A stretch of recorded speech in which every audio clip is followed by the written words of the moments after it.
Halo user-user sekalian, kembali lagi bersama kami di Easy Accounting Tutorial.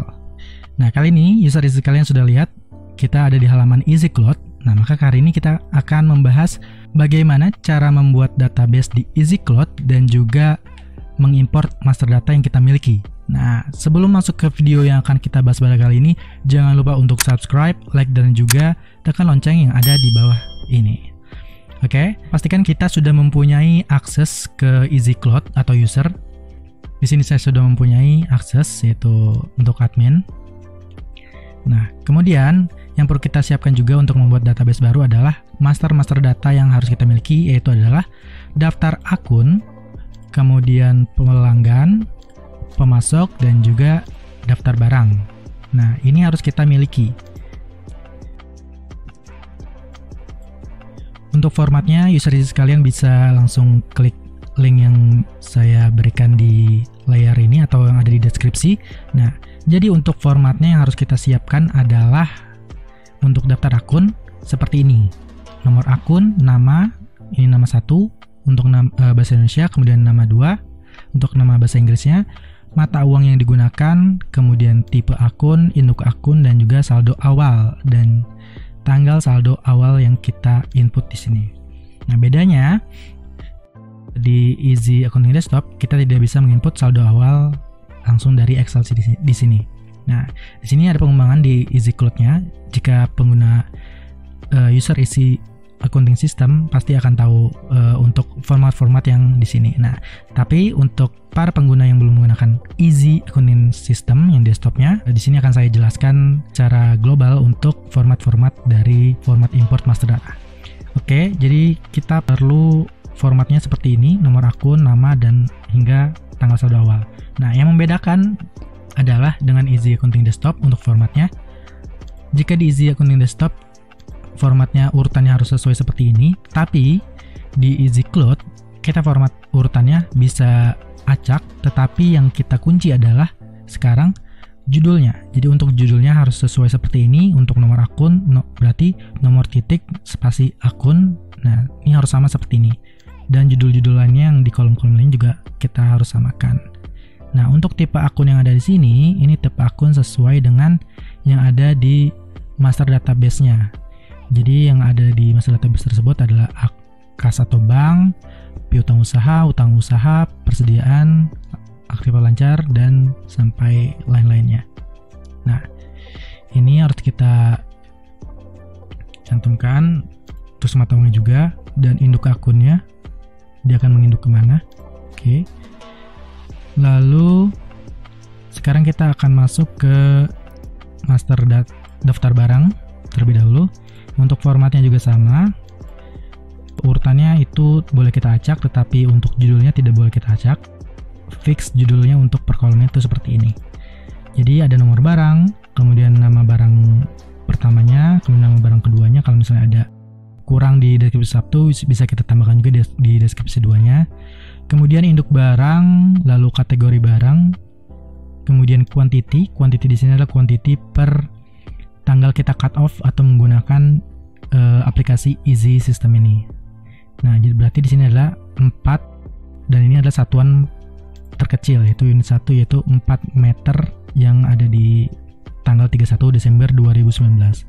Kemudian di sini ada gudang. Untuk gudang ini adalah quantity tersebut 4 ini ada di gudang mana terakhir tanggal 31 Desember 2019.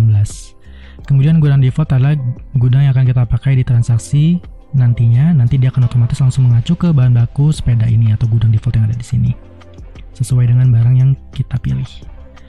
Oke, selanjutnya ada kode pajak. Untuk kode pajak di sini itu sudah default P. Nanti user sekalian juga bisa menyesuaikan langsung di database-nya. Kemudian ada unit 1, unit 2, dan juga unit 3. Ini saya hilangkan terlebih dahulu. Nah, unit 1, unit 2, dan unit 3 ini adalah untuk multisatuan. Nah, ada M, kemudian meter, kemudian milimeter.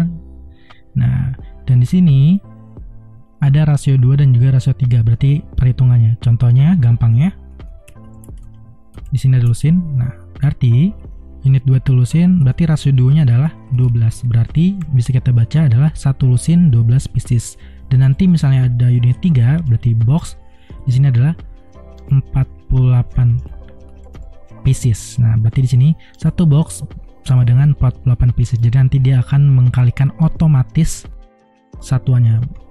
Jadi bisa digunakan untuk transaksi barang yang bisa menggunakan satuan lebih dari satu. Setelah itu ada biaya untuk modalnya, modal terakhir tanggal 31 Desember 2019. Kemudian ada unit harga 1 sampai unit harga 5 ini adalah multi level harga satuan penjualan. Nah, jadi ini akan kita gunakan untuk di penjualan. Setelah itu ada tanggal saldo awal. Ini yang tadi saya sebutkan adalah tanggal cut off-nya. Kemudian periode dan juga tahun, ini periode bulan sesuai dengan tanggal saldo awal berarti Desember, dan tahunnya 2019. Lalu yang user isi mesti perhatikan lagi adalah kolom persediaan hingga diskon penjualan.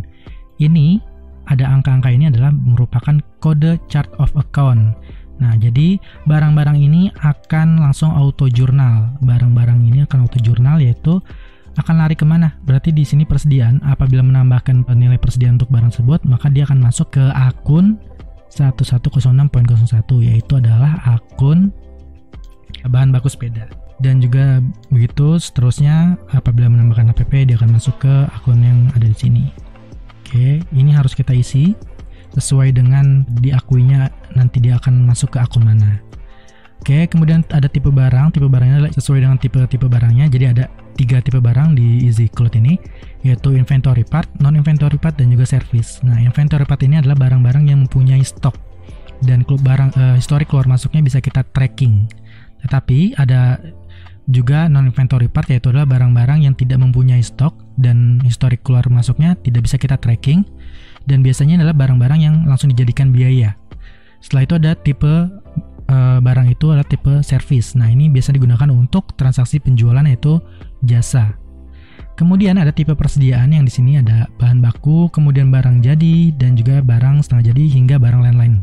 Nah, yang dimaksud tipe persediaan di sini adalah pengelompokan sesuai dengan jenis-jenis persediaannya. Jadi biasanya bisa digunakan untuk manufacturing. Jadi nanti apabila kita memerlukan bahan baku, maka nanti dia akan mensortir langsung barang-barang yang mana bahan baku dan juga mana yang akan menjadi barang jadi. Oke, kemudian ada preferensi pemasok.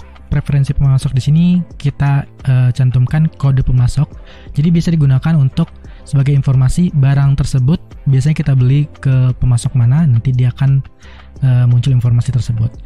Selanjutnya ada minimal harga jual, maksimal harga jual, minimal harga pembelian, dan juga maksimal harga pembelian. Keempat kolom ini adalah untuk mengatur harga jual dan harga pembelian dari min dan juga max-nya. Nah, seperti itu.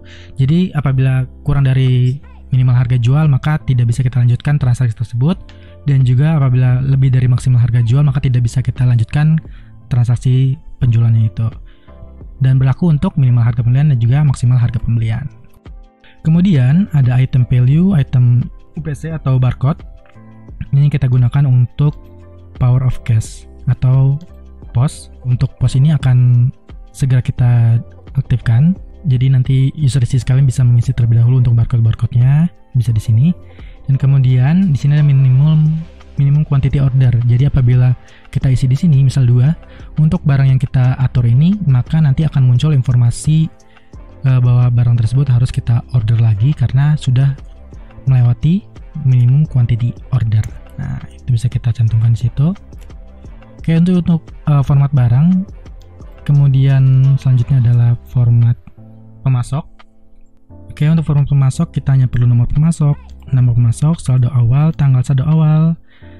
Berarti ini adalah saldo awal untuk tanggal sekian, 31 Desember 2019 sesuai dengan tanggal cut off-nya.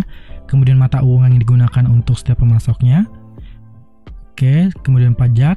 Ini kita isi dengan kode pajaknya. Kemudian ada syarat pembayaran atau terms-nya. Lalu ada informasi alamatnya hingga informasi-informasi lainnya di sebelah kanannya, dari email hingga MPWP kita cantumkan juga. Setelah itu kita masuk ke format pelanggan. Format pelanggan juga sama untuk urutannya seperti ini, dan isi-isiannya juga hampir sama dengan pemasok. Yang membedakan adalah nick dan juga tipe pelanggan. Oke. Berarti kalau kita bisa lihat di sini ada saldo awal, di sini adalah saldo awal piutang per customernya, dan tadi di pemasok adalah saldo awal hutang per vendornya. Jadi kita cantumkan di sini per tanggal 31 Desember 2019 Oke. Jadi untuk format Excel yang kita miliki di sini itu user sekalian harus judulnya tidak boleh diubah, tapi untuk urutannya bisa user ubah sesuai dengan keinginan user sekalian. Tapi disarankan untuk tetap agar memudahkan pengimportan atau pengolahan data dari import master itu, lebih baik disarankan sesuai dengan format yang kita miliki. Oke. Setelah itu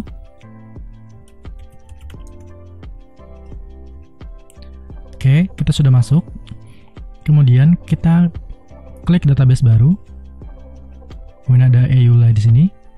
User sekalian diharapkan untuk membaca terlebih dahulu EULA yang telah kita buat regulasinya. Kemudian lalu kita klik selanjutnya. Nah, jika sebelumnya di video sebelumnya saya sudah membuat database sampel, bagaimana caranya membuat database sampel, yaitu kita hanya tinggal klik ini. Nah, sekarang kita hanya tinggal membuat database baru, yaitu tinggal klik tab database baru yang di sini. Kemudian kita beri nama untuk database tersebut. Lalu itu kita klik ya.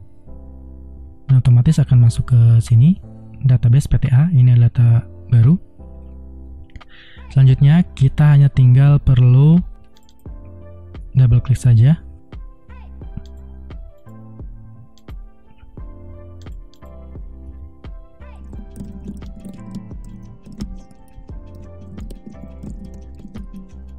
Kemudian isi apabila ada nomor telepon yang ingin kita cantumkan, fax dan juga email. Setelah itu ini adalah tanggal cut off-nya. Oke. Setelah itu tanggal fiskal, tanggal pajaknya. Nah, apabila kita sudah mengisi informasi ini, dari tanggal awal datanya, tahun fiskal hingga informasi nama perusahaannya, selanjutnya adalah kita klik selanjutnya. Untuk masuk ke tahapan berikutnya adalah ini seperti kuesioner yang harus kita pilih sesuai dengan nanti fitur-fitur yang mana apa saja yang akan aktif sebelum kita masuk ke database-nya. Nah, jadi user sekalian bisa langsung mengatur fitur atau mungkin modul-modul apa saja yang bisa kita aktifkan di sini.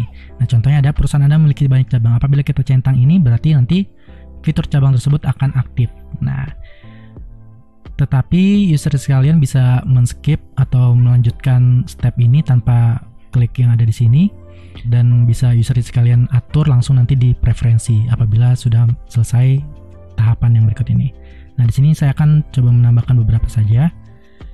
Saya akan menambahkan pajak pertambahan nilainya, berarti otomatis nanti dia akan muncul PPN sesuai dengan kode defaultnya. Kemudian kita klik selanjutnya.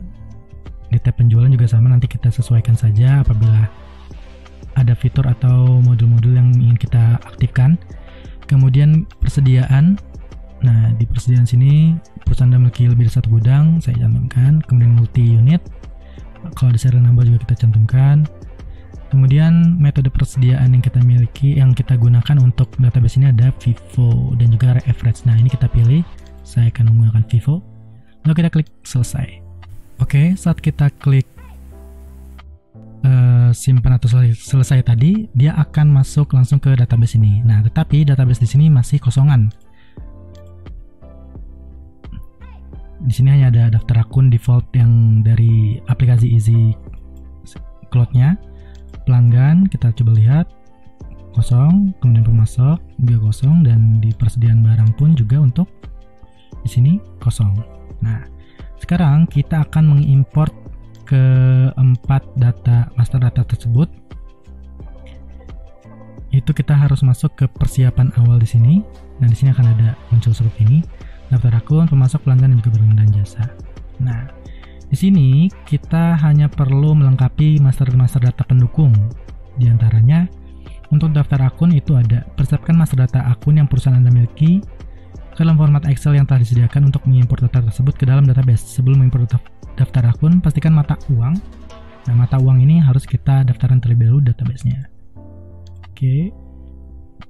Di sini ada IDR, tetapi tadi ada USD dan juga SGD, kita harus cantumkan terlebih dahulu. Nah, jika kita ingin membuat akun otomatis untuk mata uang ini, bisa kita klik ini, tetapi saya di Excel tadi sudah saya cantumkan di datanya, jadi tidak perlu saya buat lagi. Kemudian SGD kita kita cantumkan juga, karena tadi di daftar akun yang saya miliki ada mata uang USD dan juga SGD.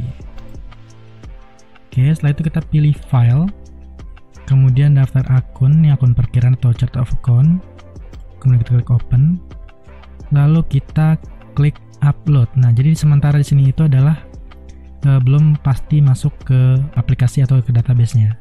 Jadi masih sementara. Kita klik upload. Nah, di sini sukses. Tapi kita harus pastikan juga apabila di sini masih ada muncul di sini, berarti data akun ini masih belum masuk ke database atau gagal import. Nah, kenapa? Kita bisa melihat alasannya di kolom status. Karena nomor akun 1103 sudah dipakai. Nah, ini bisa kita buktikan dengan masuk ke modul utama, kemudian buku besar, daftar akun. Kita akan coba cari 1103. Nah, di sini sudah ada untuk nomor akun 1103. Jadi, secara otomatis data yang sudah ada di sini, kemudian kita import lagi, maka akan diblok. Gitu. Oke. Selanjutnya kita akan masuk ke daftar pemasok. Yang perlu kita siapkan ada diantaranya mata uang, syarat pembayaran, dan juga pajak. Ini kita harus cantumkan terlebih dahulu master pendukungnya. Karena tadi mata uang sudah kita cantumkan, kita tinggal sisanya saja, yaitu status pelanggan dan pemasok kita juga tambahkan. Ini adalah sebagai badan hukum perusahaan tersebut. Kita cantumkan ada PT dan juga CV. Bisa kita tambahkan di sini, atau perorangan bisa kita juga tambahkan nih untuk memfilter pemasok atau pelanggan yang kita miliki. Setelah itu untuk tipe pelanggan juga kita cantumkan. Untuk tipe pelanggan di sini harus sesuai dengan yang ada di Excel yang kita miliki. Oke, di pelanggan ini ada tipe pelanggan. Nah, tipe pelanggan di sini harus kita daftarkan terlebih dahulu di database. Oke, simpan. Oke, sudah. Selanjutnya adalah tadi pajak sudah kita tambahkan, sudah ada kode pajaknya default karena kita tadi di awal kita centang, maka nanti otomatis dia akan masuk ke sini. Tapi kalau misalnya kita tidak centang tadi untuk pajaknya, maka nanti di sini akan kosong. Tapi kita masih bisa menambahkan kode pajak sesuai dengan keinginan kita. Oke, setelah itu ada syarat pembayarannya. Untuk syarat pembayarannya ini juga kita harus sesuaikan dengan yang ada di pemasok dan juga di pelanggannya. Ini. Nah, ini kita harus sesuaikan. Oke, berarti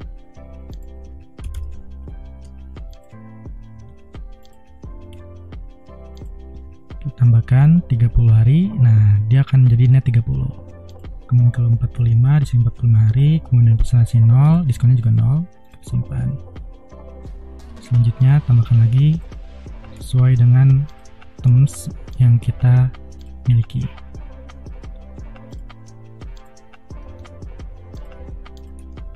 Simpan. Oke.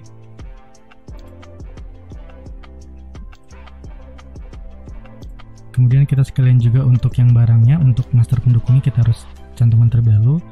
Akun perkiraan sudah kita import. Kemudian yang kita perlukan adalah gudang dan juga kategori barang. Kode pajak tadi kita sudah ada juga. Tadi kita hanya perlu gudang dan juga kategori barang. Nah, kita juga harus lihat terlebih dahulu di daftar barang ini. Kategori barang dan gudangnya harus kita cantumkan terlebih dahulu di database-nya. Untuk kategori barang yang ada di Excel ini ada, kita bisa lihat bahan aksesoris, bahan baku, dan juga barang jadi. Nah, ini ketiga itu harus kita cantumkan terlebih dahulu di modul utama persediaan kategori barang. Berarti kita tambahkan tadi aksesoris, simpan, bahan baku,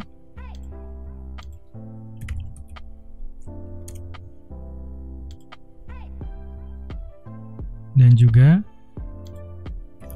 barang jadi.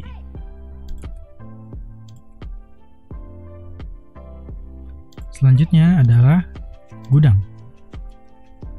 Untuk gudang kita tambahkan, kita bisa lihat juga daftar barangnya terlebih dahulu. Ada aksesoris, bahan baku sepeda, dan juga center. Nah, itu harus kita cantumkan terlebih dahulu. Berarti aksesoris, bahan baku sepeda, dan juga center. Oke, jika sudah kita cantumkan, sekarang kita tinggal ambil Excel yang sudah kita sesuaikan. Ada pemasok, berarti kita masukkan pemasok. Di sini kita pilih file tadi sudah, kemudian kita klik upload. Nah, berarti sini karena di sini sudah kosong, berarti sudah masuk semuanya. Sekarang pelanggan juga. Lalu kita klik upload. Lalu barang juga kita klik upload. Dari ketiga ini tadi kita sudah import, semuanya kosong, berarti data-data tersebut sudah masuk ke database. Nah, kita coba lihat di masing-masing masternya, barang, kemudian pemasok, dan juga pelanggan. Nah, bisa kita lihat tadi awalnya kosong, sekarang sudah ada isinya seperti ini. Jadi dengan ini kita sudah bisa melakukan transaksi di perusahaan kita. Tuh. Sangat mudah sekali sebenarnya untuk user sekalian mengimport data atau membuat database dan juga mengimport master data yang user isi miliki, tetapi pastinya harus sesuai dengan format yang kita sarankan. Apabila kita tidak sesuai dengan format yang kita berikan, maka otomatis pasti akan terkendala bahwa master-master tersebut tidak masuk ke dalam database. Harus kita sesuaikan lagi seperti itu. Oke, sekian video yang kita bahas pada kali ini. Semoga membantu user isi sekalian dalam menerapkan cara membuat database di EasyCloud. Sekian video yang kita bahas kali ini. Sampai jumpa dan terima kasih.